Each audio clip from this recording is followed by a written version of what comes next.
पढ़ेंगे संख्या पद्धति। कक्षा 6 से लेकर के 8 तक बहुत सारी संख्याओं से आप परिचित होंगे, आएगा भी। सबसे पहले ही आपका आता है कि प्राकृतिक संख्या किसे कहते हैं, पूर्ण संख्या किसे कहते हैं, फिर साथ में जाओगे तो परमेय संख्या किसे कहते हैं, अपरमेय, भाज्य, अभाज्य, बहुत सारी संख्याएं हैं। ठीक है, तो आज हम सभी संख्याओं के बारे में उनकी परिभाषा क्या होती है इसको समझेंगे। ठीक, इसमें हम इतनी संख्याएं आज पढ़ेंगे। कौन कौन सी? प्राकृतिक संख्या, पूर्ण संख्या, पूर्णांक संख्या, परमेय संख्या, अपरमेय, सम, विषम, भाज्य, अभाज्य और वास्तविक संख्या। तो सबसे पहले क्या है हमारा प्राकृतिक संख्या। सबसे पहले क्या है प्राकृतिक संख्या। जैसे अभी मैंने कुछ दिन पहले टेस्ट लिया था तो उसमें परिभाषा लिखने के लिए दिए थे कि प्राकृतिक संख्या किसे कहते हैं। तो लोग लिखते हैं कि प्राकृतिक संख्या एक से जो शुरू होती है उन्हें प्राकृतिक संख्या कहते हैं। उदाहरण लिखे हैं 1, 2, 3, 4, बस 4 लिखे खत्म। ये तरीका बिल्कुल गलत है। अगर आप इस तरह लिखते हैं तो बिल्कुल गलत है। परिभाषा दो तरीके से आप लिख सकते हैं। पहली जो सरल है एकदम से, ये कह सकते हैं कि गिनने वाली संख्याओं को हम प्राकृतिक संख्या कहते हैं।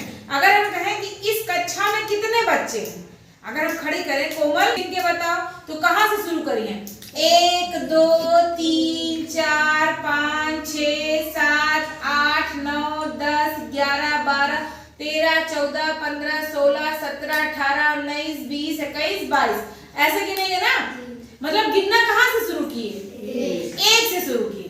कोई भी चीज गिनने के लिए कहेंगे, अगर इस क्लास में कितनी खिड़कियां हैं या कितने लाइट्स हैं, कितने बल्ब हैं, कुछ भी अगर गिनना है, कितने इस डब्बे में चौक हैं, तो सबसे पहले गिनती वाली संख्या कहाँ शुरू हुई? 1 से शुरू हुई। गिनने के लिए सबसे पहले कहाँ से शुरू करोगे? 1 से शुरू करोगे। तो वही है प्राकृतिक संख्या। गिनने वाली संख्याओं को हम प्राकृतिक संख्या कहते हैं। जैसे 1, 2, 3, 4, 5। अब पूरा तो लिखना बाबू। उसके बाद आप लिखिए 1, 2, 3, 4, फिर dot dot dot dot dot dot ये लगा करके यहाँ अनंत जरूर लिखिए। क्या लिखिए? अनंत। अनंत। उदाहरण आपको इस तरह लिखना है। आप 1, 2, 3, 4 लिख के छोड़ दे रहे हैं तो गलत है। ठीक, पूरा लिखिए। आप पहले लिखिए कि प्राकृतिक संख्या, और भी सरल परिभाषा कि 1 से शुरू होने वाली संख्या, 1 से शुरू होने वाली और अनंत तक जाने वाली संख्याओं को हम प्राकृतिक संख्या कहते हैं। एकदम सिंपल है। जैसे 1, 2, 3, 4, 5, 6। जब थक जा तो कहाँ लगा दे? डॉट डॉट डॉट डॉट, और थोड़ी दूरी जाके वहां लिख दे अनंत। क्या लिख दो? अनंत। लिखने का सही तरीका ये है। कर लोगे? इसका जितना भी हम पढ़ा रहे हैं, फिर से हम टेस्ट लेंगे, उसमें हम सिर्फ यही परिभाषा ही लिखने के लिए देंगे। इसलिए जितने बैठे हो सब ध्यान से सुनो। अब कोई दिक्कत है? प्राकृतिक संख्या किसे कहते हैं? वह संख्या जो 1 से शुरू होती है और कहाँ तक जाती है? अनंत तक जाने वाली संख्या को हम प्राकृतिक संख्या कहते हैं।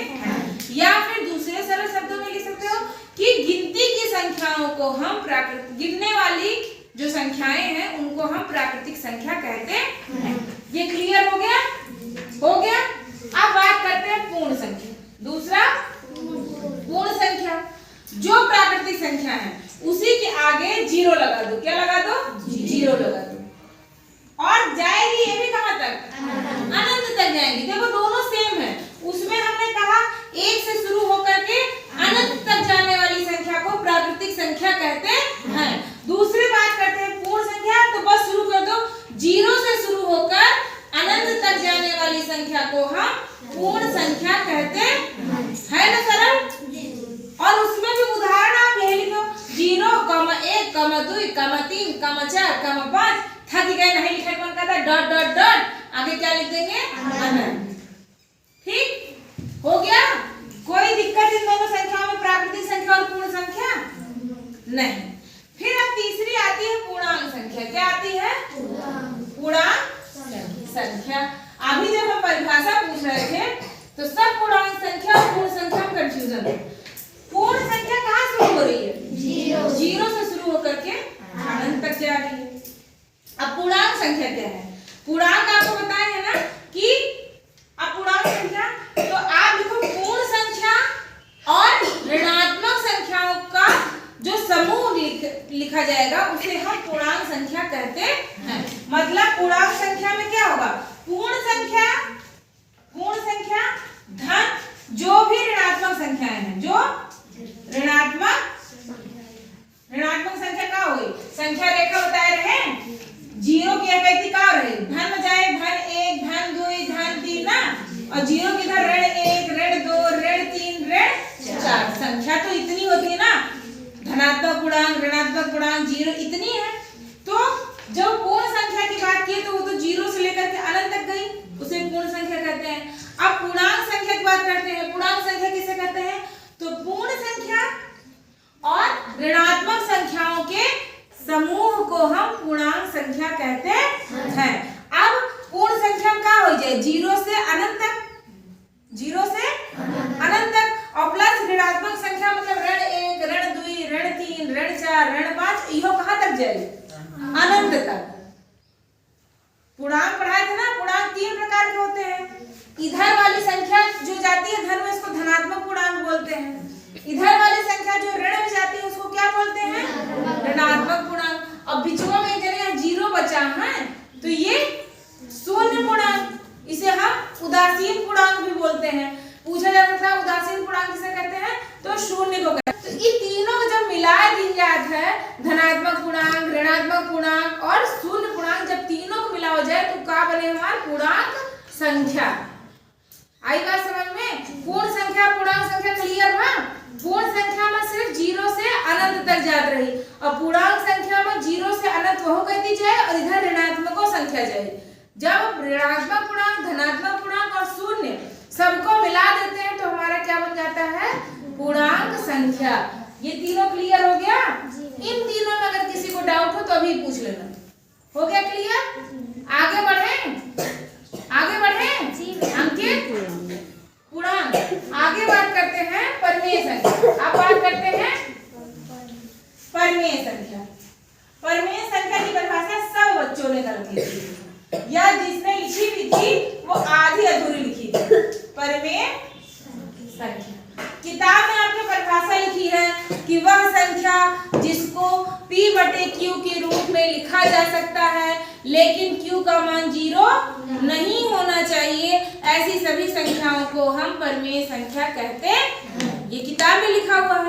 दूसरी तरफ वो परिभाषा भी सही है, मतलब एक सिंपल सी परिभाषा कि वह संख्या जिसे हम P/Q के रूप में लिखी जा सकती हो लेकिन Q का मान 0 नहीं होना चाहिए, ऐसी सभी संख्याओं को हम परिमेय संख्या कहते हैं। दूसरा एक परिभाषा बताए, एक का कहा था, रूट कहा था ना, करनी बताए थे ना, एक का रूट पढ़ा थे या करनी पढ़ा थे बताए थे। तो ये भी वो कह सकते हैं कि वह संख्या जो रूट से या करनी से बाहर नहीं आ पाए उनको छोड़ करके बाकी संसार में जितनी संख्या है वो सब हमारी क्या होंगी, परिमेय संख्या होंगी। ठीक है, जैसे अभी चलो इसी में जो आपकी किताब में लिखा हुआ है उससे पढ़िए कि वह संख्या जो P/Q के रूप में लिखी जा सकती हो लेकिन Q का मान 0 नहीं होना चाहिए, ऐसी सभी संख्याएं हमारी परिमेय संख्या हैं। उदाहरण के तौर पर नीरज बतावत रहे 2/3 4/6 5/8 ये सब बताएं। तो अगर हम कहें कि 2, अगर हम पूछें 2 क्या परिमेय संख्या है कि नहीं है तो कहबे हमें 2 बटा तो हमें नहीं है, क्यों 2/1 हम नहीं लिख सकते हैं, लिख सकते हैं ना। तो जितनी भी संख्याएं हैं हमारी वो सब हमारी क्या है, परिमेय संख्या है। जैसे 1 पूछ रहा है तो 1 को हम क्या लिख सकते हैं, 1/1, ठीक है। 3 3/1, ठीक। 0 क्या 0 परिमेय संख्या है, बिल्कुल है। 0 को हम क्या लिख सकते हैं, 0/1। मगर अगर हम कहें कि 3 अगर लिखा है 0 तो ये परिमेय संख्या है नहीं, ठीक।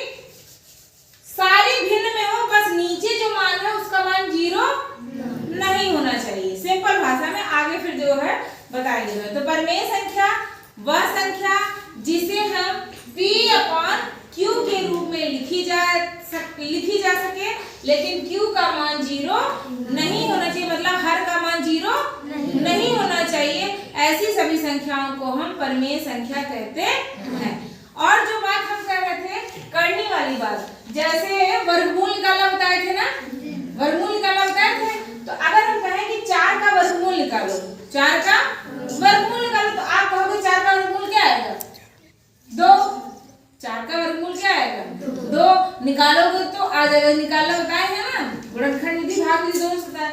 अगर हम कहें कि करनी 2 का वर्गमूल निकालिए, तो 2 का वर्गमूल पूरा पूरा नहीं निकलेगा, निकलेगा नहीं निकलेगा, दशमलव में जाएगा, बहुत बढ़ जाएगा।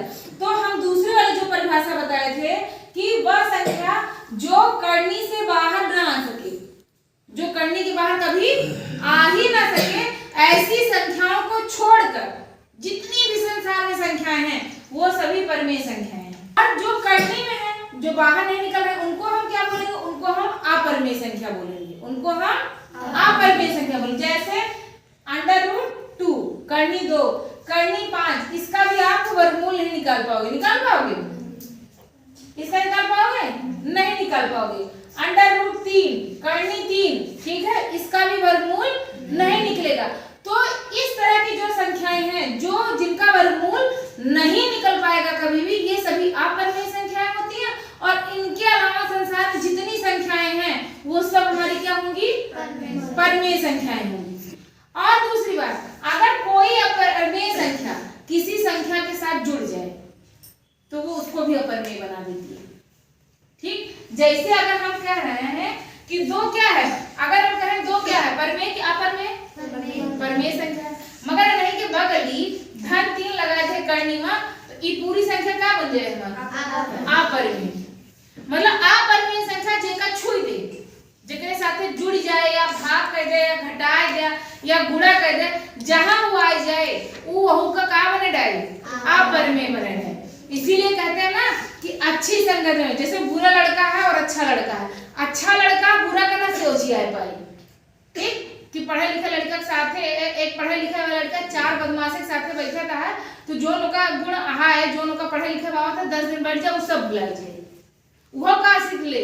कंचा खेल, गाली दे, मारे, ठीक। इसीलिए संगति का असर बहुत बहुत पुराना है, कहा नहीं है अच्छी संगत बैठिए। अगर आपकी संगत अच्छी है तो आप अच्छा सीखोगे, और अगर आपकी संगति गलत है तो आप गलत ही सीखोगे। तो अपरिमेय संख्या का मेरे कहने का मतलब ये नहीं कि वो गंदी है, मैं उदाहरण बता रही हूँ कि अपरिमेय संख्या जब भी किसी संख्या के साथ अगर जुड़ जाएगी या भाग कर दोगे या गुणा कर दोगे या घटा दोगे, तो उसको भी क्या बना डालेंगे? अपरिमेय संख्या। अपरिमेय संख्या का उदाहरण करनी में 2, करनी में 3, करनी में 5, करनी में 7, क्योंकि इन सब का वर्गमूल कभी भी निकल नहीं सकता, कभी नहीं निकल सकता। ये सब हमेशा करनी के अंदर ही रहेंगी, ठीक। जो इनका कभी कभी पूरा पूरा वर्गमूल नहीं निकलेगा, तो ये सारी से जिनका वर्गमूल ना निकल पाए वो सब क्या होगा? अपरिमेय। और जिनका वर्गमूल निकल जाएगा वो सब हमारी क्या होंगी? परिमेय संख्या। तो क्या क्या क्लियर होगा? प्राकृतिक संख्या, पूर्ण संख्या, पूर्णांक संख्या, परिमेय संख्या, अपरिमेय संख्या। इतना क्लियर हो गया? आप अगली बात करते हैं किसकी? No note up. अगला बात करते हैं हम सम संख्या। सम संख्या, सम संख्या में जैसे अभी ने कहा कि वह संख्या जो 2 से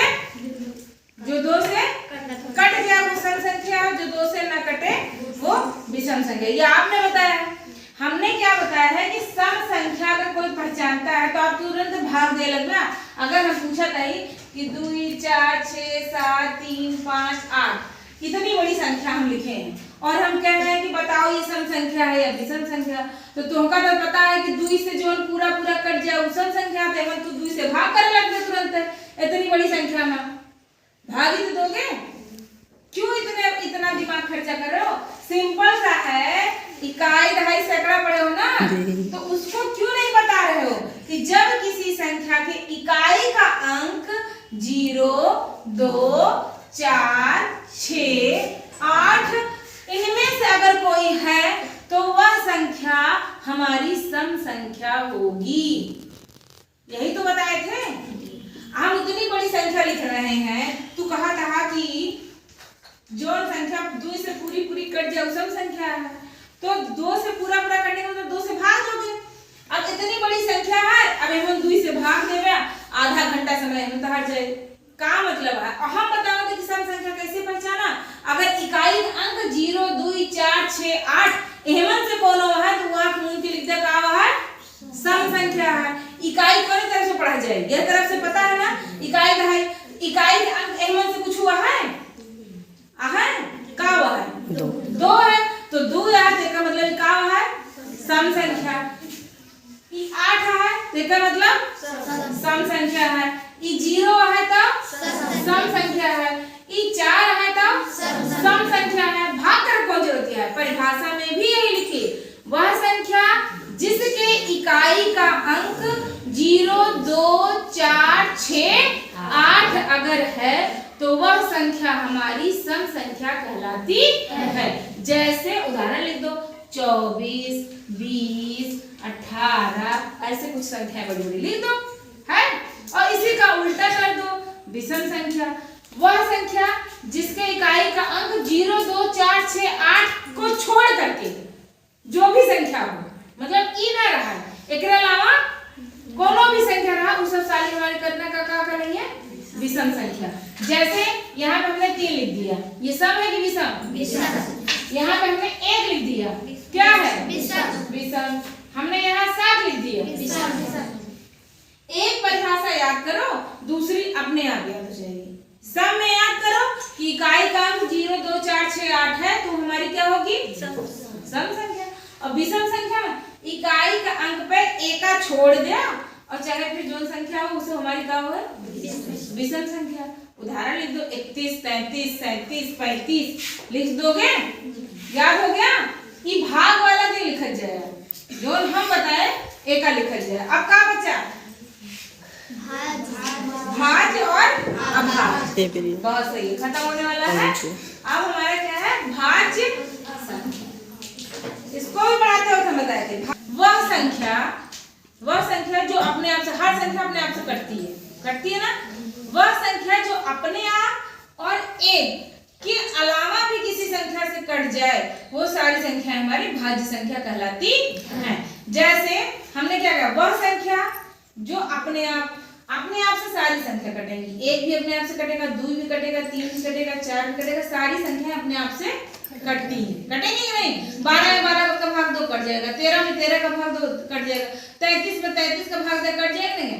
वह संख्या जो अपने आप और एक के अलावा भी और किसी संख्या से कट जाए ऐसी संख्या को हम भाज्य संख्या कहते हैं। जैसे उदाहरण के तौर पे देख लो 12 से कटेगा, अपने आप से कट गया, और 1 से तो सारी संख्या कटती है। मैंने कहा अपने आप और एक से कट जाए, एक के अलावा 12 कैसे कटे बताओ, एक के अलावा 2 से कटे, 3 से कटे, वाह 6 से कटे, बता रहे ना, मतलब कई संख्याएं अपने आप और एक के अलावा भी कई संख्याओं से क्या कर रहा है कट रहा है पूरा। तो ऐसी संख्याओं को, हाँ 4 से भी कटेगा, ऐसी संख्याओं को हम भाज्य संख्या कहते हैं। एकदम दिमाग में क्लियर बैठा ले जा, एकदम कोनो कंफ्यूजन ना हो। उदाहरण के तौर पे ऐसे लिख सकते हो, 12 लिख दो, 24 लिख दो, 32 लिख दो, ठीक। अब बात करते हैं अभाज्य संख्या। अब क्या बात करते हैं अभाज्य संख्या जिसे कहते हैं वह संख्या जो एक और सिर्फ अपने आप से कटे और किसी से न कटे, ऐसी संख्या को हम अभाज्य संख्या कहते हैं। क्या कहते हैं, वह संख्या जो सिर्फ अपने आप से कटे, एक तो सबसे कटेगी, एक तो सबसे कटेगा, मतलब एक से तो सारी संख्या कटती है। तो वह संख्या जो एक और सिर्फ अपने आप से कटे, ऐसी संख्या को हम अभाज्य संख्या कहते हैं। जैसे 3 है, 3 सिर्फ 3 से ही कटेगा, 2 से कटेगा, 4 से कटेगा नहीं कटेगा। 7 है, 7 सिर्फ या तो 1 से कटेगा या तो 7 से कटेगा, इसके अलावा और कोई है हमारे वापस को जो काट सके। हाँ 5 है, 5 से ही कटेगा। 11 है, 11 से ही कटेगा। 29 है, 29 से ही कटेगा। ऐसी बहुत सारी अभाज्य संख्याएं हैं, ठीक है। तो अभाज्य संख्या किसे कहते हैं, वह जो एक और सिर्फ अपने आप से कटे। ऐसी संख्या को अभाज्य संख्या कहते हैं। खत्म। अब लास्ट में बचा है वास्तविक संख्या। ठीक है, तो ऊपर जितनी संख्या हम सब पढ़े ये सभी संख्याएं प्राकृतिक संख्या, पूर्ण संख्या, परिमेय संख्या, अपरिमेय संख्या, सम संख्या, विषम संख्या, इन सभी को हम वास्तविक संख्या कहते हैं। जितनी तरह के हम संख्या को पढ़ाए ये सभी हमारी क्या आएंगी? वास्तविक से, सब रियल नंबर्स हैं। ठीक है ना? अब इनमें से कोनो परिभाषा या कोनो चीज तुमका ना आवत हो या कोनो दिक्कत हो तो हमका बताओ, हम फिर से बताएंगे। इसमें से कोई ऐसी परिभाषा जो ना समझ में आए किसी भी बच्चे को निसंकोच कि मैडम ये हमें फिर से बता दिया जाए तो उसको हम फिर से बता देंगे। ठीक है, मुस्कान कोई दिक्कत? कौन सी बताओ? पूर्ण संख्या, पूर्णांक संख्या। पूर्णांक संख्या देखिए, पूर्णांक संख्या पूछ रही है, उसको कम क्लियर हुआ है, कोई बात नहीं। देखिए पूर्णांक संख्या एक बार आप समझ लीजिए, उसके बाद हम परिभाषा बता देते हैं। पूर्णांक और पूर्ण दो है। पूर्ण संख्या 0 से शुरू होकर के अनंत तक जा रही है ना, मतलब प्राकृतिक संख्या हम 0 जोड़ देते हैं तो क्या बन जाती है? पूर्ण संख्या।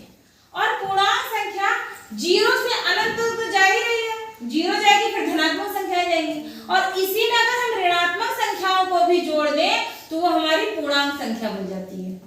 जहां पूर्णांक की बात आ जाती है बेटा, वहां आपके दिमाग में बैठा लो कि वहां सारी संख्याएं होंगी, धनात्मक संख्याएं भी होंगी और ऋणात्मक संख्याएं भी होंगी, मगर पूर्ण संख्या में सिर्फ धनात्मक संख्या होगी, 0 होगा और धनात्मक संख्या होगी। और पूर्णांक में क्या होगा?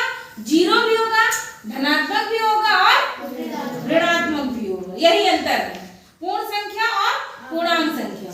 पूर्ण संख्या में 0 होगा और 0 से अनंत तक, मतलब किधर जाएंगे? धनात्मक संख्या की तरफ जा रहे हैं, वो होगा। मगर जहां पूर्णांक संख्या की बात आएगी वहां 0 भी होगा, धनात्मक संख्या भी होगी अनंत तक और ऋणात्मक संख्या भी होगी अनंत तक।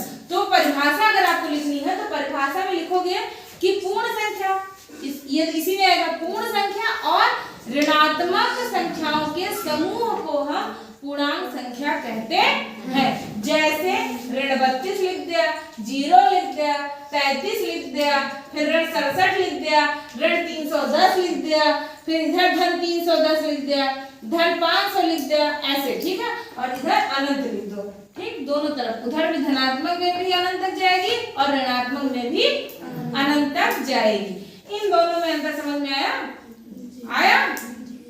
पूर्ण संख्या 0 से शुरू होकर के अनंत तक जाएंगे।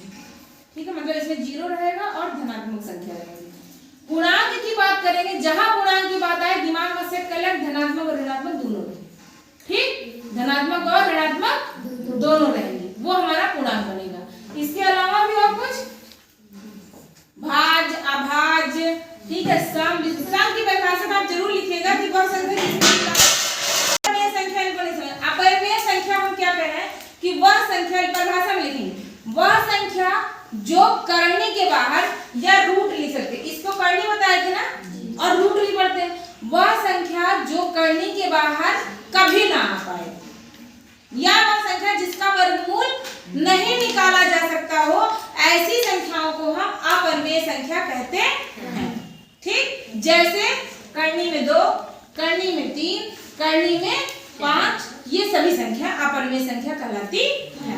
और ये जिसके साथ जुड़ जाए, अपरिमेय संख्याओं का एक गुण है कि अपरिमेय संख्याओं को किसी के साथ जोड़ा जा रहा है, घटाया जा रहा है, गुणा किया जा रहा है, भाग किया जा रहा है, तो उसको भी क्या बना डालेंगी?